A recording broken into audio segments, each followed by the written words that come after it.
Okay, I wanted to take this time to show a little progress on the brake master cylinder bracket.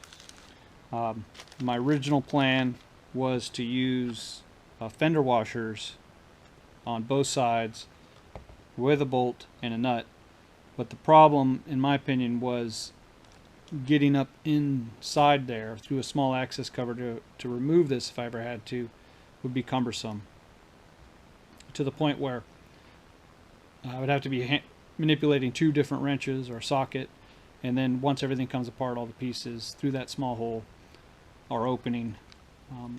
So I didn't want to attach a nut plate directly to the part that's on inside the airplane, because they'd just be held in with nut plate or pop rivets, and that could be crushed as I torque it down, since it's just fiberglass and plywood.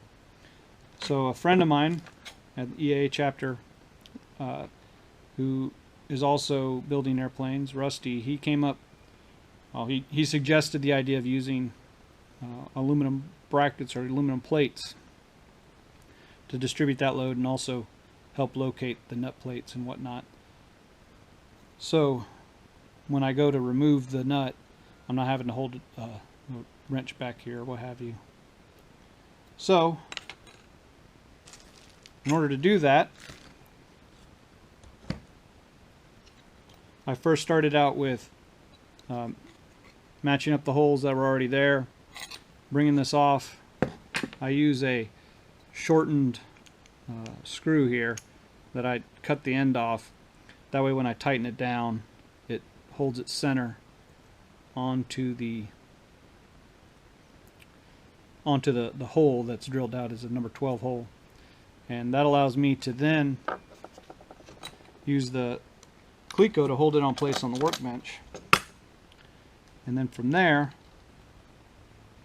I can come in and drill the holes for the nut plates. And as I drill one, I can throw this in here, and that holds that one in place. That way when I drill the next one, it'll be indexed correctly.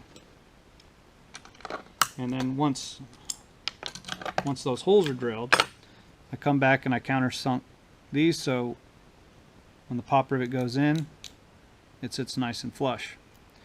And when it's done, it'll look like this, and all I have to do is just hold on to this. I might sand this a bit or give it some abrasion and put some epoxy on here, so when I stick it to the brake attachment, it would cure to that, so I really wouldn't have to worry about holding on to this.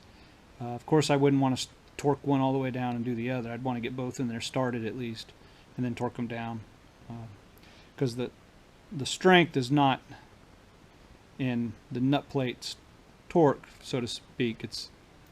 It's the clamping force against those pieces to hold them in position.